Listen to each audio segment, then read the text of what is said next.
So I'm here with one of my favourite players of all time, Gianfranco Zola. Franco, in front of me I have some of the most searched questions on the internet about you. Lots of interesting ones to be honest, mate. There's a few surprises here, but you're going to have to attempt to answer them. You all right? You good feeling about that? I can try. You can do it. Let's go. Right. The first one, it's definitely not come from me. How tall is Gianfranco Zola?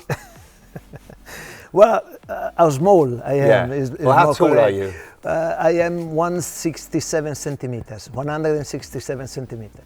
5'7", 5'6"? No, 5'7", 5'6". 5'6". 5'6". Yeah, well, none of us could get near you, so yeah. It's but you were more so... than Dennis-wise anyway. Yeah, so you're taller than Dennis? Oh, definitely. 100%. Okay, well that's all right, that's okay. What do you do now, Franco, apart from obviously gracing us with your presence today? Thank you very much for that. No, it's nowadays I follow football more from outside. I work with the Italian Federation I'm vice chairman of the Lega Pro, which is the equivalent of League One, League Two. Okay. And I'm in charge of developing the rules to, force the clubs to play more young players. Brilliant. The rules to make sure that the clubs are working with a young system. Franco, who do you support? Well, in England. In the world? Do I have to answer?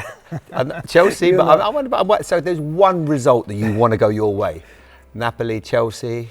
No, obviously Chelsea is a special club all the time.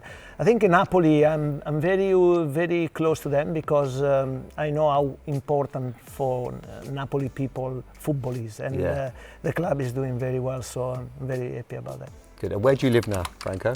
I live in Italy. I live in Italy. I still have a place in England. What, in Sardinia or? Sardinia. Sardinia. My favourite holiday resort, and I've been there a few times, and we played golf a few times there. Franco, good golfer too. This guy. It is. Who is Gianfranco's favourite player right now? Here in England, I obviously, Cole Palmer is one of my favourites. I really like him as a player. Also, I came across with him a couple of times, and I enjoyed the person as well. And in Italy, I said to you about Napoli, so I am very curious to see how Kevin De Bruyne is going to do. I'm sure he's going to be big. And with Cole Palmer, is it because he was, obviously you were an amazing number 10, but is it because he reminds you of you a little bit, how he plays with freedom and class? Yes, I like very much that part of him. This unpredictability, if I can say that he's got on the pitch.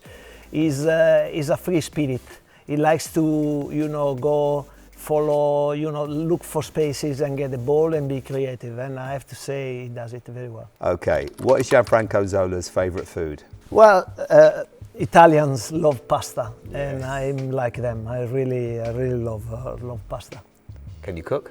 I can do a few things, not many, but Penne arrabbiata? Penne arrabbiata I can do. Nice. I'm actually quite good at doing it. Who does Gianfranco Zola think is Chelsea's greatest ever player? We are blessed because we had a lot of very good players in the last 20 years probably. I think Eden Hazard is along there, Didier Drogba. There are two players that have been amazing for the club, not only for what they did on the pitch, but off the pitch. Obviously, I'm talking about John Terry and Frank Lampard. Mm-hmm. They were unbelievable in many ways for the club, for the people. So I go along with them. Those four. There are some others, obviously, that did very well. Makelele was one. Another giant, but those four, I think they were unbelievable. Fantastic, Brad. I like this question. Who is Gianfranco Zola's favourite musician or band? I loved,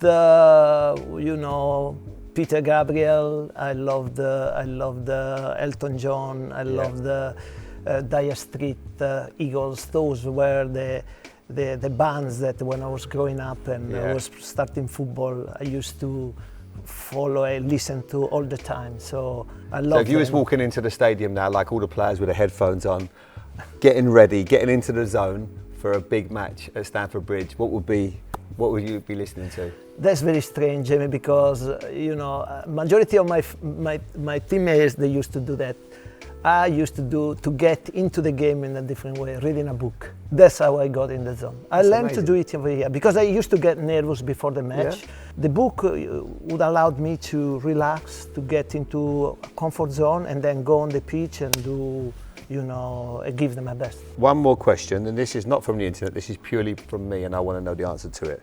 Who is your favourite footballer of all time? I think I know the answer, but who is your favourite footballer? I mean, there is one player that he was so influential for me because he was my master. He influenced my game in so many ways. So Diego, obviously, we played along in Napoli, and What was it like? It was amazing.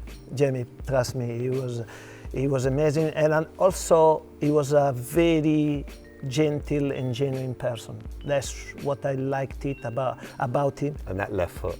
And the left foot. He it could was make the ball unbelievable. talk, couldn't he? Oh, Jamie, sometimes in training, you cannot imagine how many times in training we stop and we start clapping because of something he did that Brilliant. nobody was respecting him to do. Thank you, Franco. Great questions from the internet, great answers. So nice to spend time with you. The legend.